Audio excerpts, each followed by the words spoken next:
زاد الرجال وحال دون مجالهم زمر من ورحمة الله وبركاته ገንዘብ በሐዋላ መላክ እንዴት ይታያል? زعموا بأنهم ሰላቴ በጣም ወስዋስ ያስቸግረኛል። ቀልቤን ሳልሰበስብ ማሰላምትበት ጊዜ ይበልጣል። ምን ላድርግ? قشفوا كتقشف الأقر ጥያቄ አንዲት ሴት ካገባች በኋላ ወላጆቿን መርዳት ብትፈልግ እና ካላት ገንዘብ አጠራቅማ ብትልክ ችግር አለው ወይ? ባሏስ እሷን የመርዳት ግዴታ ይኖርበታል ወይ? ጀዛኩሙላህ ኸይረን። إن قلت قال الله ሙስሊም በፊት ትዳር ነበረኝ፣ ልጅም አለችኝ። እናም የልጄ አባት ለኔ አጅነቢ ነው ወይ? الصحابة والأولى تبعوهم في القول والأعمال ወላጆች ነይ አውፍ አለለም ካልመጣሽ እያሉ ሁልጊዜ ያለቅሳሉ እና እኔ መግባት አልፈልግም፣ በቂ የሆነ ገንዘብ የለኝም እና እንዴት ይታያል? ቀልብ ያደርግብኛል የሚል ጥያቄ ነው። أو قلت قال صحابهم ለቁርአንና ለሐዲስ ውስጤ በጣም ይጨንቀኛል፣ በሆነ ባልሆነው ፈራሁት፣ በጣም ያስቸግረኛል። የሰው ፍርሃት በጣም ያስቸግረኛል፣ ሸይጣን ነው እላለሁ፣ ይምከሩኝ። فاغتنم رحمك الله حياتك النفيسة واحتفظ بأوقاتك العزيزة. بسم الله الحمد لله والصلاة والسلام على رسول الله وعلى آله وأصحابه ومن والاه أما بعد السلام عليكم ورحمة الله وبركاته. السلام عليكم ورحمة الله وبركاته. ገንዘብ በሐዋላ መላክ እንዴት ይታያል? ሐቂቃ ይሄ ባለንበት ጊዜ ብዙ ሰዎች የሚያነሱት ጥያቄ ነው፣ ብዙ ሰዎች የሚፈተኑበት ጉዳይ ነው። ገንዘብን በገንዘብ መለወጥ በመሰረቱ ሪባ አለው። ገንዘብ በገንዘብ ሲሆን ሪባ አለው። የዑባዳ ኢብኑ ሷሚት ሐዲስ ላይ ነብዩ ሰለላሁ ዐለይሂ ወሰለም ወርቅ በወርቅ ብር በብር ስንዴ በስንዴ እንዲህ ያለ ይቀጥላል፣ ሪባ ነው እጅ በእጅ እንካ እንካ ካልተባባሉ በስተቀር ይላል ሐዲሱ። የነ ቡኻሪ የሌሎችም ሐዲስ ወርቅ በወርቅ ብር በብር ስንዴ በስንዴ እንካ እንካ ካልተባባሉ እኩል ካልሆነ ሪባ ነው። ስለዚህ የአንድን የውጭ ሀገር የሌላ ሀገር ገንዘብ ከሌላ ሀገር ገንዘብ ጋር ሲለዋወጡ ሁለት መስፈርት መሟላት አለበት። በሐዋላ መላክ የፈለገ ሰው አንደኛ በዕለቱ ዋጋ መሆን አለበት። የዕለቱ ዋጋ ይሄ መደበኛው የባንክ ቤትም ይሁን ሰዎች የሚግባቡበት የብላክም ይሁን ከሁለት አንዱ ያስኬዳል፣ ሰዎች የለመዱት ከሆነ የተግባቡበት ከሆነ። ሁለተኛው መስፈርት እጅ በእጅ መሆን አለበት። የደም ቢየድ ሃከ ወሃከ ያው ጉዳዩ ውስጥ ጥብቅ ስለሆነ ነው ነብዩ ሰለላሁ ዐለይሂ ወሰለም ቃል የገለጹት። የደም ቢየድ ማለት እጅ በእጅ እንካ አምጣ ከተው ሃከ ወሃከ እንካ አምጣ ተብለው ከተቀባበሉ ሪባ አይሆንም። እጅ በእጅ ካልሆነ በዕለቱ ዋጋ ካልሆነ ሪባ ገብቶብሃል ማለት ነው። ሪባ ባቡ ብዙ ነው፣ 70 ምናምን የሪባ አይነቶች አሉ። አኺር ዘመን ላይ ሪባ ውስጥ ባይገባ አንድ ሰው ጭሱ ባጠገቡ የሚያልፍበት ጭሱ የሚነካው ሰው አይጠፋም ተባለ። ሪባ ራሱን ባይበላ ጭሱ ሳይነካው የሚያልፍ ሰው አይኖርም፣ ጭሱ ይነካል ቢያንስ ተብሎ ብዙ የሪባ አይነቶች አሉ። ከከባድ አላህን ከሚያስቆጡ ወንጀሎች አንዱ ሪባ ነው።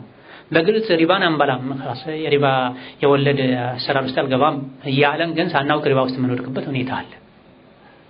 ስለዚህ በሐዋላ ገንዘብ ለመላላክ ሁለት መስፈርቶች ያስፈልጋሉ። አንደኛው በዕለቱ ዋጋ መሆን አለበት። ሁለተኛው እጅ በእጅ መሆን አለበት። እንዴት ብዬ ነው እጅ በእጅ ባህር አቋርጬ ሄጄ ማደርሰው? እሱ ቀላሉ መንገድ እስላም እኮ አንድን ነገር ሲያዝ ሲከለክል የሰዎችን ሁኔታ ከግምት ውስጥ አድርጎ ነው። ማይቻል ነገር አያዝም። እጅ በእጅ ይቻላል ያው ይቻላል።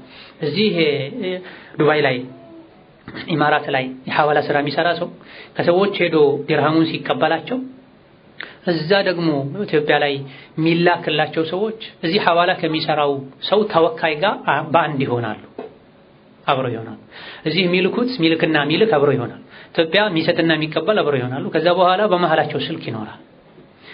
ይኸው እዚህ ሆነ ድርሃም ሰጠሁት ትላለህ፣ እዚህ ያለው ደግሞ ያው ብር ተቀበልኩት አለቀ። እጅ በእጅ ለመሆን በስልክ መገናኘትና ሁለቱ በአካል መሆናቸው በግድ ይሄ ሁሌ ላይ ይችላል። ምን ታደርጋለህ? ባንክ ተጠቀም።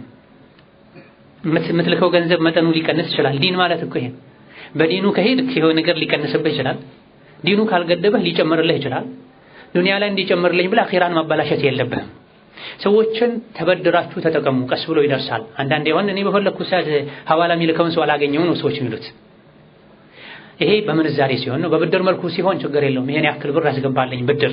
ሂላ ግን መሆን የለበትም እንጂ ትንሽ የምታስፈራ ብር ናት። እገሌ ሐዋላ የምትሰራው ሰው እኔ እናቴ ጋር ብር ልክ ነው ዛሬ መጥቼ ሰጥቼ ቀጥታ ማድረግ አልቻልኩም፣ በጣም ቸኩለዋል፣ እባክህ ድርሃም አበድረኝ፣ 1000 ድርሃም አበድረኝ ተብሎ እሱ እንዲያስገባ ይደረጋል። ስትገናኙ ምንዛሬ አይደለም ይሄ ቅድም ያልነው ምንዛሬ ከሆነ ብድር ሲሆን ችግር የለውም በብድር መልኩ። ግን ሰዎች እቺን ዘዴ የተጠቀሙ ቅድም ያልነው መስፈርት ለማጉደል መሆን የለበትም። ሲቸገሩ ይሄን መጠቀም፣ ካልተቸገሩ አስቸኳይ ካልሆነ ቀጠሮ ይዞ ራቅ ተብሎ ማቀድ እኮ ዲን ማለት ማቀድ፣ በእቅድ ቀስ ብለህ ከአላህ ሳትጣላ መንገዶችን ፈጥረህ ተጠንቅቀህ መራመድ ማለት ተቅዋ ማለት ይሄ ነው። ተቅዋ ምንድነው ተብሎ ሲጠየቁ ደጋግ ቀደምቶች ማለት አንዱ እሾህ በሞላበት መንገድ ሄደህ ታውቃለህ እንዴ አሉ። ተቅዋ ማለት አላህን መፍራት ማለት ጁማ ገብቶ መስገድ፣ ያሲን መቅራት፣ ካህፍ መቅራት፣ ሱብሃንአላህ ሱብሃንአላህ ማለት ብቻ አይደለም። በገንዘብ ጉዳይም አላህን መፍራት፣ በጋብቻ ጉዳይም አላህን መፍራት። ታዲያ ተቅዋ ምንድነው ሲባሉ ምን አሉ? እሾህ በሞላበት መንገድ ሄደህ ታውቃለህ? አዎን ሲሏቸው ምን አደረክ ሲሉት ልብሴን ወደ ላይ ሰብሰብ አደረኩኝ። ጥንቃቄ አንድ። ሁለት እሾህ ያለበት ቦታ ሲገጥመኝ እየዘለልኩ አለፍኩት፣ እየዞርኩ አለፍኩት። አንዳንዴ አላስኬድ ብሎኝ ተመለስኩ እመለሳለሁ። ሶስት መንገዶች አራት ነገሮች። አንድ ልብስን ትሰበስባለህ፣ ተቅዋ የሚያስፈልገው ጉዳይ ሲኖር ጠንቀቅ ትላለህ፣ መቀነትን ታጠብቃለህ። ሁለት ትሄዳለህ፣ ዝግ የሚሆን መንገድ ሲገጥም በሾህ የተዘጋ ሲገጥምህ ዘለህ ታልፋለህ።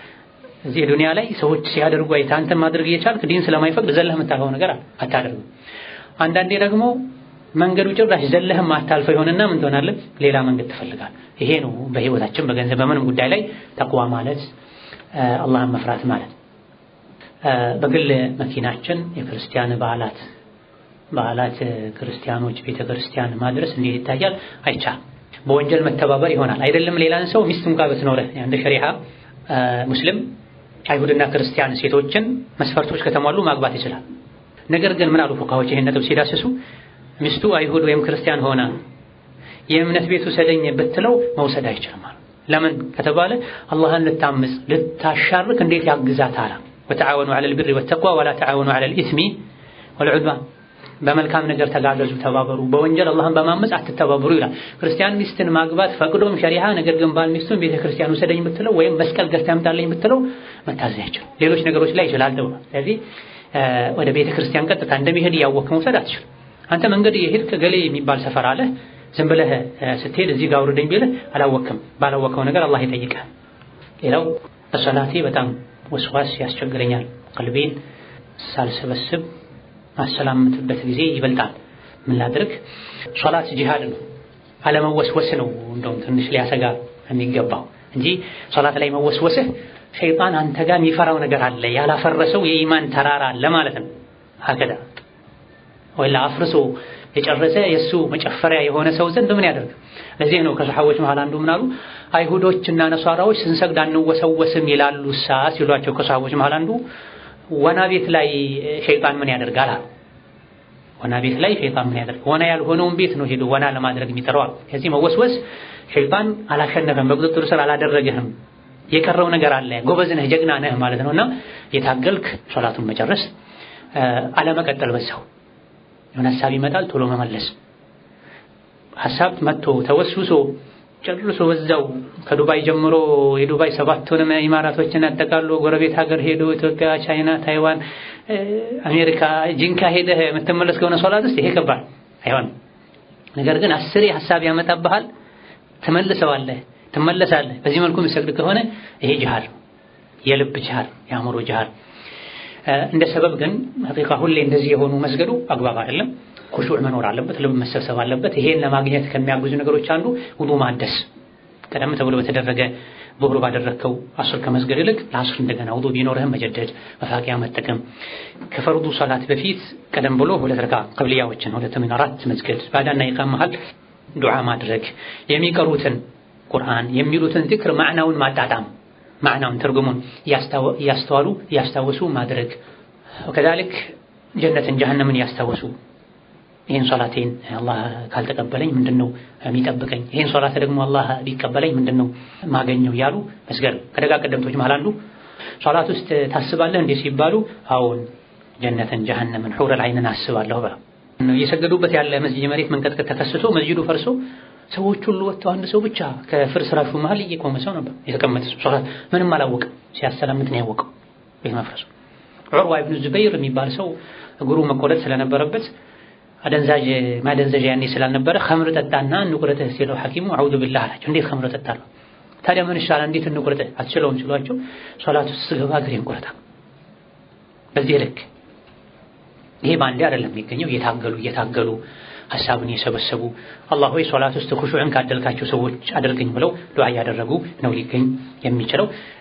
ነገር ግን ይሄ ከልክ በላይ ሐሳብ ሆኖ መጨናነቁ ሶላት እንዲተው ያደርጋል። አንድም የሸይጣን ዘዴ ነው።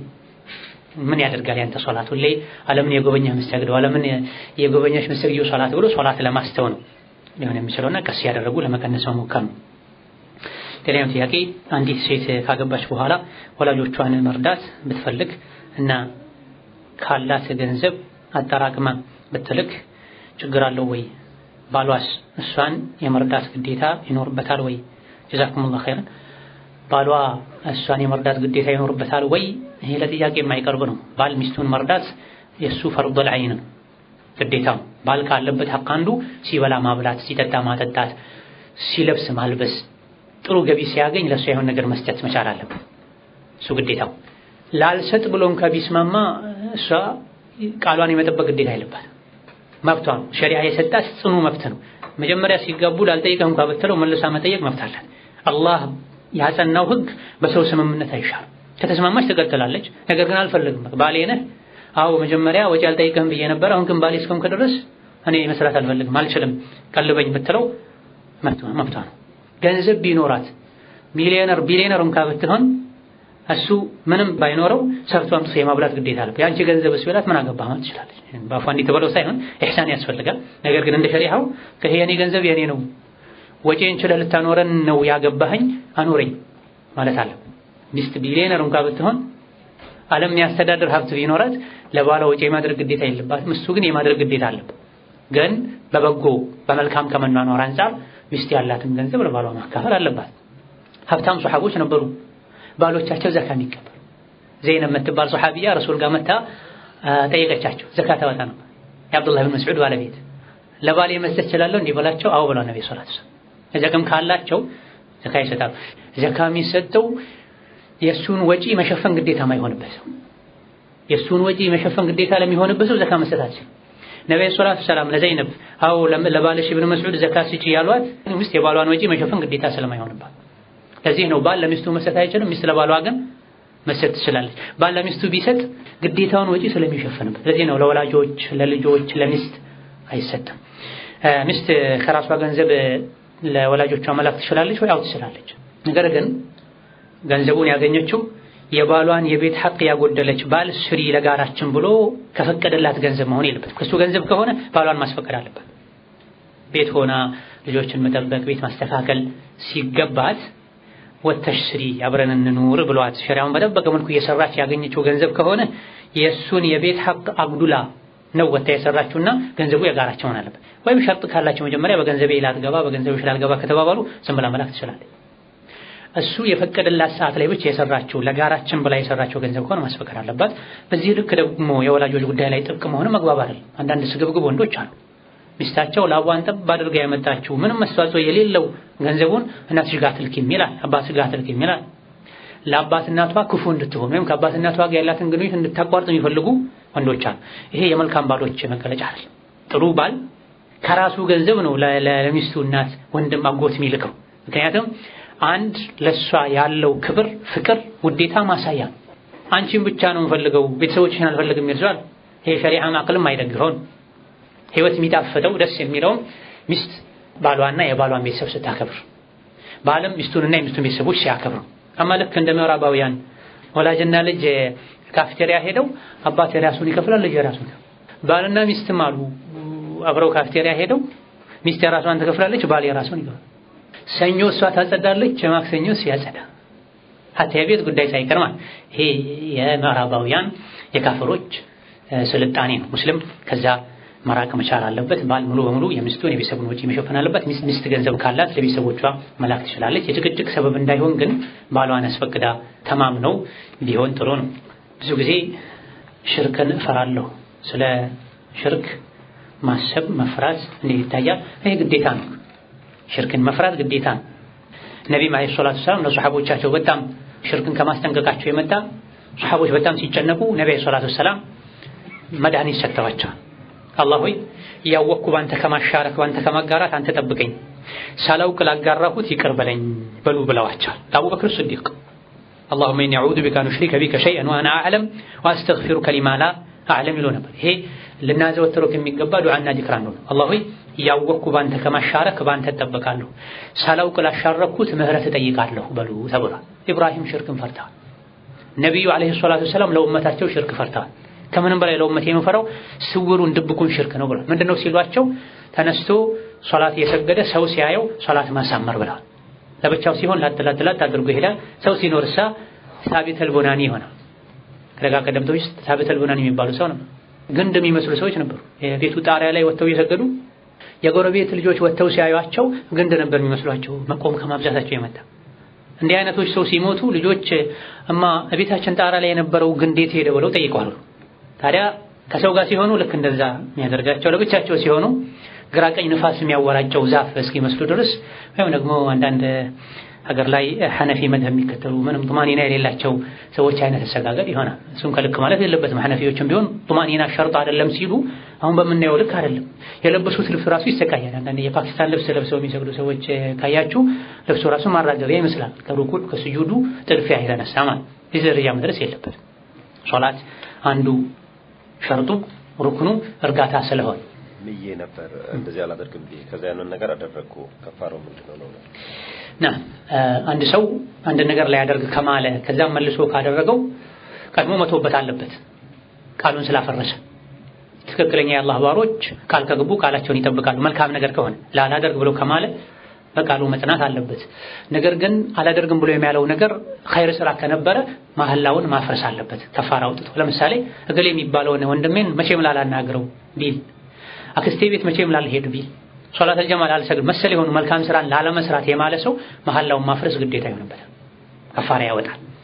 ነገር ግን በመሰረቱ ማድረጉ ማይቻል የሆነ ነገር አላደርግም ያለ ሰው እዚያው መጽናት አለበት። ቃሉን ካፈረሰሳ ተውበት ማድረግ አለበት። መጀመሪያ ወላሂ አላደርግም ያልኩትን ነገር በማድረጌ ወንጀለኛ ነኝ ብሎ መተውበት አለበት። ሁለተኛ ቃል አላፈርስም ማለት። ከዛ በኋላ አቅም ካለው 10 ምስኪን ለሶላት የሚሆን ልብስ ማልበስ፣ ለወንድም ይሁን ለሴት ባለበት አካባቢ ሶላት የሚያሰግድ ልብስ ለ10 ምስኪን ማልበስ፣ ወይም በዚሁ ደረጃ 10 ምስኪን አንድ ጊዜ አጥግቦ ማብላት። ቤት ጠርቶ አጥግቦ ሊያበላ ይችላል። ምግብ ቤት ላይ ጋብዞ ሊያበላ ይችላል። ወይም ባሪያ ነፃ ማውጣት። ከሶስት አንዱን ካልቻለ 3 ቀን መጾም። አሁን ቀጥታ ሰዎች የሚሄዱት ወደ 3 ቀን መጾም። ወላሂ ብያለሁ 3 ቀን አታጽሙኝ ይላሉ ሰዎች። የጃሂል ጥንቃቄ ነው። ትልቁን ትቶ ከትንሹ ይጀምራል። 3 ቀን የሚጾመው ማን ነው? ወይም ማብላት ወይም ማልበስ ወይም ባሪያ ነፃ ማውጣት ያልቻለ ሰው። ከሶስት አንዱን ማድረግ የቻለ ሰው 3 ቀን ቢጾም ከፋራ አላወጣም። ፈኢለም ተጂዱ ካልቻላችሁ ካላገኛችሁ ወይም ባሪያ የሌለበት ሀገር ላይ ከሆናችሁ ዘመን ላይ ከሆናችሁ ወይም የባሪያ ገንዘብ ከሌላችሁ 3 ቀን ጹሙ ነው የተባለው። ሌላው ሰለምቴ ነኝ ከሰለምኩ 2 ዓመቴ ነው። እናም በመስለሜ የተነሳ ቤተሰብ አግልሎኛል። ከኔ ምንም አይነት እርዳታ አይፈልጉም። እኔ ከነሱ መራቄ መጠየቃለሁ ወይ የሚል ከማግለል ውጪ እነሱ የሚያደርሱት ጥቃት ከሌለ አደጋ ከሌለ የሚፈራ ነገር ከሌለ ቀስ ብሎ እነሱን መጠየቁ ማግኘቱ ማግባባቱ በላጭ ነው። የሚሰጋ ነገር ካለ ለእስላም ግልጽ ጥላቻ ካላችሁ ሙስሊምን እስላምን የሚሰድቡ ከሆነ እነሱ ይሰልማሉ የሚል ምንም አይነት ተስፋ ከሌለ አንቺ ስትሰልሚ ወይም አንተ ስትሰልም እነሱ በኩፍር ላይ ሲቀጥሉ ተቋርጧል ግንኙነቱ። ነገር ግን ሙሐሪብ ካልሆኑ ሰላማዊ ሙስሊም ያልሆኑ ሰዎች ከሆኑ ሲታመሙ መጠየቅ፣ ሲራቡ ማብላት፣ ሲቸገሩ መርዳት በተለይ ወላጆች ካሉ ሐቅ አላቸው። ካፍር ወላጆች ቢሆኑም ሐቅ አላቸው፣ እህቶችም ሐቅ አላቸው። ግን መጥፎች ከሆኑ ከሰለሙ በኋላ ቢያገኟቸው እስከ መግደል የሚደርሱ ማጥቃት የሚደርሱ አይነት መጥፎ ሰዎች ከሆኑ በሩቅ ሆኖ አላህ ሂዳያ እንዲሰጣቸው ዱዓ ማድረግ፣ ሲታመሙ መጠየቅ ከተሰማ ደውሎም ቢሆን ስስ የሆነ ግንኙነት ማኖሩ መልካም ነው። አንድ ቀን ሊመለሱ ይችላል። ሙሉ በሙሉ ግንኙነት ማቋረጡ እስላም እንዲጠሉ ሊያደርጋቸው ይችላል። ምንም ይሁን ምን የወለደ የተዛመደ ውስጥ ላይ መነፋፈቁ መጠየቁ አይቀርም። አንዳንዴ ጫና ስናደርግባት ሊመለስ ይችላል በማለት ሊጨክኑ ይችላሉ እንጂ መቆራረጡ በእኛ በሙስሊም በኩል መምጣት የለበትም። ምንም ይሁን ምን ወላጆች ናቸው። ወኢን ጃሃዳከ ዐላ አን ቱሽሪከ ቢማ ለይሰ ለከ ቢሂ ዒልሙን ፈላ ቱጢዕሁማ ወሷሒብሁማ ፊ ዱንያ መዕሩፍ። በእኔም ያሻርኩ ወላጆችህን ቆርጠህ ጣላቸው አይደለም ያ አሻርክ ብለው ከታገሉ በሱ አትታዘዛቸው፣ በዱንያ ጉዳይ ግን መልካም ጓደኛ ሆነላቸው ይላል። ወላጆችህ በጎ ሆነላቸው። ካፍሩን ከሆኑና ሽርክ ስራ ቢሉ ወንጀል ስራ ቢሉ በሱ አትታዘዛቸው፣ በዱንያ ጉዳይ ግን በጎ ሆነላቸው። አብላቸው፣ አጠጣቸው፣ ስጦታ ስጣቸው። ከእምነት ጋር ግንኙነት ባለው ቀና ይሆን እንጂ የመስቀል ጥምቀት ለአኺር የሚሉ የእምነት አጋጣሚዎች ላይ ለማንም ስጦታ መስጠት አይቻልም። አቡ ሐኒፋ እንዳሉት ከእምነት ጋር በተያያዙ በዓላት አንዲትን በጢኽ ስጦታ ያሰደሰው ሀብሀብን ስጦታ ያሰደሰው ከፍሯል።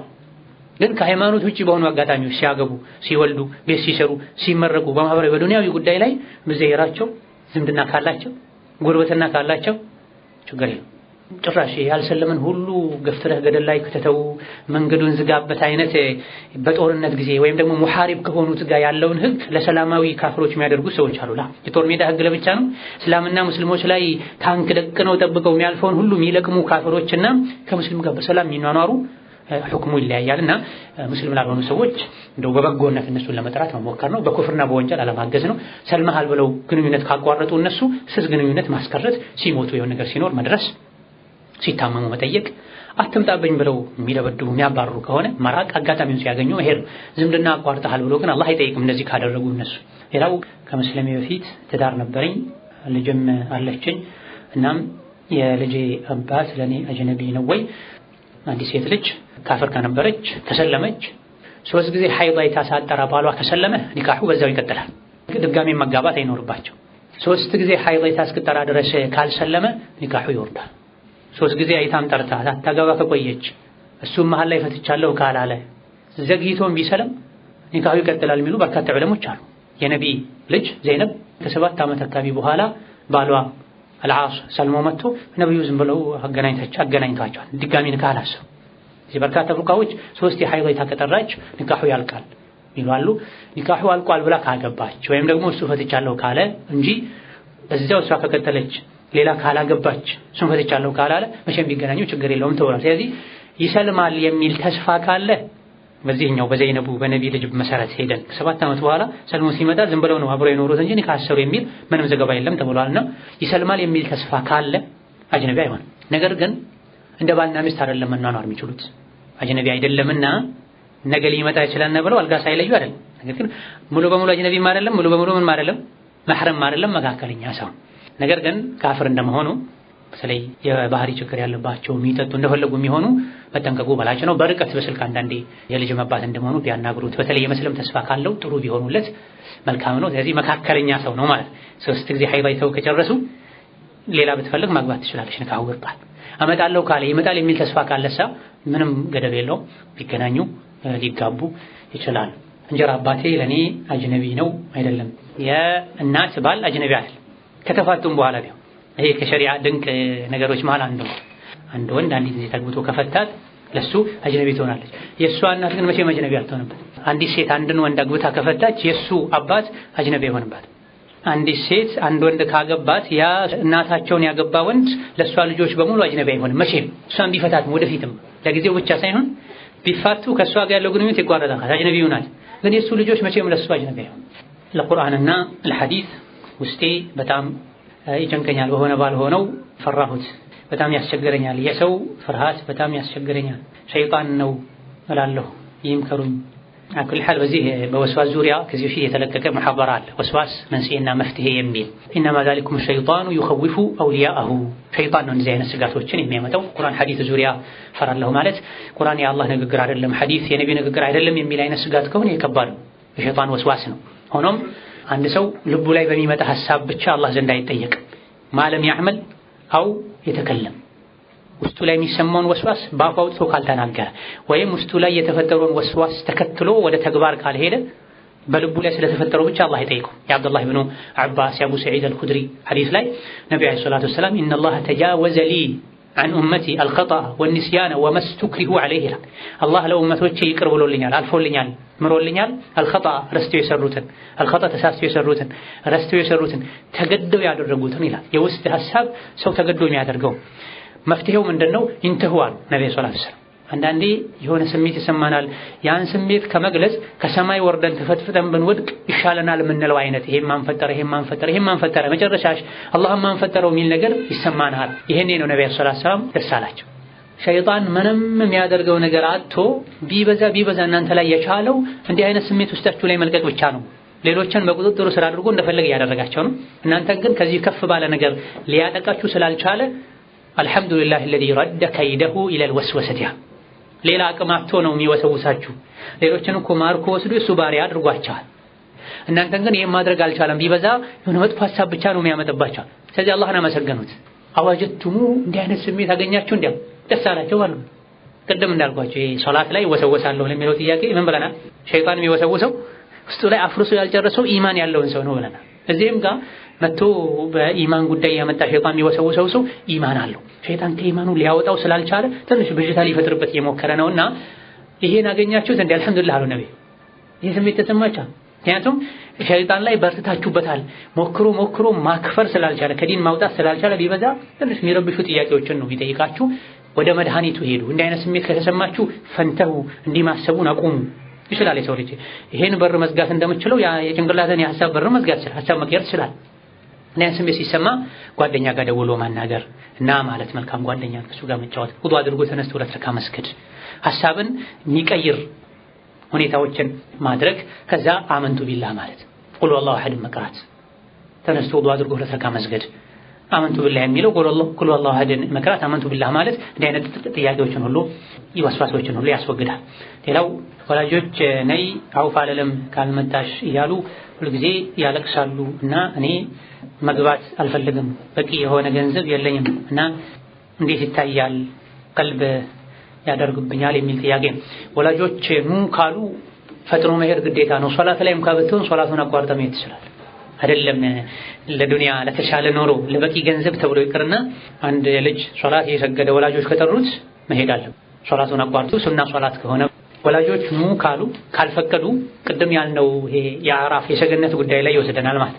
በጀነትና በጀሃነም መሃል ያለው አጥር ላይ የሚንጠለጠሉ ሰዎች ማናቸው? ወላጆቻቸውን ሳያስፈቅዱ ለጂሃድ የሄዱ ተብሎ።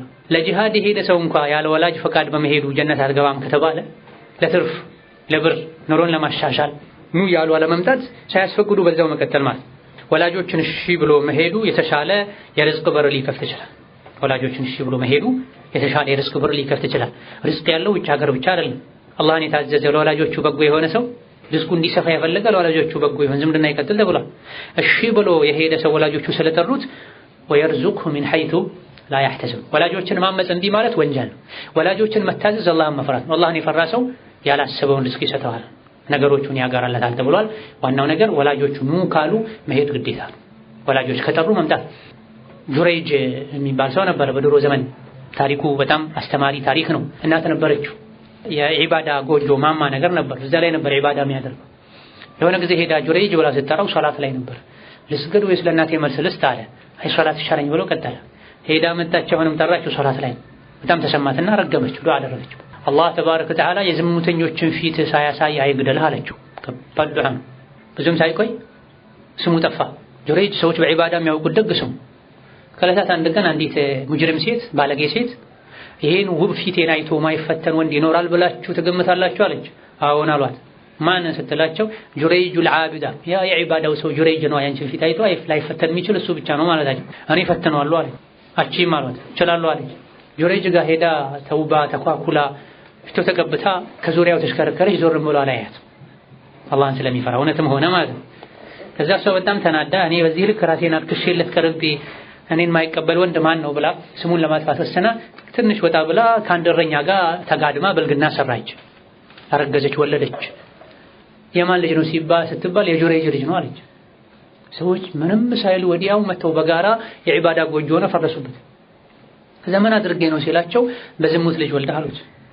እስቲ ተውኛ እንዴ ብሎ ለተረካ ሰግዶ ጣቱን ቀስሮ ህፃኑን ሆዱን ወጋ አድርጎ አባትህ ማን ነው ሲለው እገሌ የሚባለው እረኛ ብሎ ተናገረ። ገና አሁን የተወለደው ልጅ ነብይ እንደተናገሩት ያሰላሰ። ከዛ ሰዎች በጣም ደንግጠው ቤቱን ሰሩለት። ወርቅ እናደርግልህ አሉ። አይ አልፈልግም፣ በነበረበት መልሱት አላቸው። ምን አሉ እዚህ ጋር ዑለሞች እንደው የዝሙተኛ ፊት አላህ ያሳየህ ብቻ ማለቷ ደግ ሆነ። ከዛ ያለፈ ዱዓ ብታደርግ ከባድ ዝሙት ያሰራ። ዛሬ ምን እየተደረገ ነው? እንደምታኑ ሰዎች በሶሻል ሚዲያ እኮ ዝሙት እየሰሩ ነው። እሷ የዝሙተኛ ፊት አላህ ያሳየህ ነው ያለ። ከፊት የከፋ ነገርን ሰዎች በሶሻል ሚዲያ ያዩ እያደረጉ ይሄ አላህ ዘንድ የመረገም የመዋረድ የመርከስ ማሳያ ነው። ስለዚህ ወላጆች እንደዚህ አይነትም ዱዓ የሚያደርጉበት ሁኔታ ስላለ ሶላት ላይ ሆነው ያ ረቢ ኡሚ ወሶላቲ ይላል ሐዲሱ ላይ። ጌታዬ ሆይ ሶላቴ ይሻለኝ ወይስ እናቴ ያለ ሶላቱን መረጣል። መሆን የነበረበት ምን ነበር? እናቱን ነበር መምረጥ ያለበት። የጀመረው አሁን ከሆነ የጠራችው ወዲያው እንደጀመረ ከሆነ አቋርጦ አቤት ማለት አለበት። ከጀመረ ከቆየሳ ቀልጠፍ አድርጎ ሶላቱን ጨርሶ አቤት እናቴ አቤት አባቴ ማለት አለበት። ሶላት አቋርጦ አቤት ማለት ስለነበረበት ነው አላህ አጥፍተሃል ብሎ ዱዓዋን ተቀብሎ ከዝሙተኛ ጋር ያቀራረበው ስሙ እንዲጠፋ የተደረገው። ስለዚህ ወላጆቹ ና ያሉ ሰው መምጣት አለበት። ወንድም ይሁን ሴት ና እፈልግሃለሁ ካሉ መሄድ አለበት።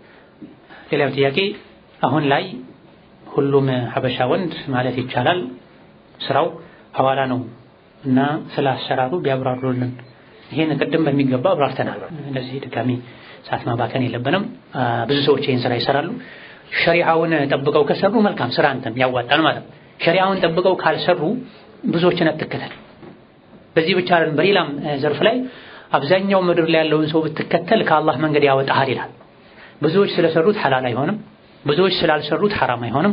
ሰው የገራለትን የተመቸውን ያዋጣኛል ያለውን ነው የሚሰራው። ሙስሊም ሸሪዓ የፈቀደውን ነው የሚሰራው። 99% ሰዎች ይቻላል ቢሉ ቁርአን ሐዲስ ይቻላል ካላለ ሐላል ሊሆን አይችልም።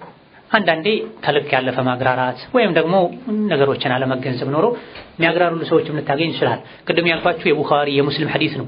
የዑባዳ የሌሎችም ብዙ ሰሃቦች ያስተላለፉት ነው። ወርቅ በወርቅ ብር በብር ስንዴ በስንዴ እንካ አምጣ ካልተባለ እጅ በእጅ ካልሆነ ሪባ ነው ብለዋል ነብዩ ሰለላሁ ዐለይሂ ወሰለም። እጅ በእጅ መሆን አለበት። አንችልም ባህር ማዶ እንዴት ያደርገን ለተባለው እዚህ የሚልከው ሰውና የሐዋላ ስራ የሚሰራው ሰው በአካል ሲገናኙ ክፍለ ሀገር ወይ ውጭ ሀገር የሚላክለት ሰው ደግሞ ወኪሉና ብር የሚላክለት ሰው በአካል ሆነው ይኸው ተገናኘን ተባብለው እዚህ ድርሃሙን ሰሰጥ እዛ ያለው ሰው ብሩን ከተቀበለ እጅ በእጅ ሆኗል። ይሄን ካልቻልከሳ ቅድም እንዳልነው ግራ ቀኝ በል ሶብር አድርግ። ለጊዜው በብድር ስጡልኝ በል ሌላ ጊዜ ያስገባ። ትንሽ ዋጋው ሊቀንስ ይችላል በባንክ ላክ መሰለም ማለት ነው። ዲን የሚባለው ይሄ ነው። ሌሎች በገራላቸው መንገድ ይሄዳሉ ዲን ስለማይገድባቸው። አንቺ ዲን የሚገድብህ ከሆንሽ ግራ ቀኝ ብሎ አማራጮችን መፈለግ ነው። ወቢላሂ ተውፊቅ ወሰላሙ አለይኩም ወራህመቱላሂ ወበረካቱ።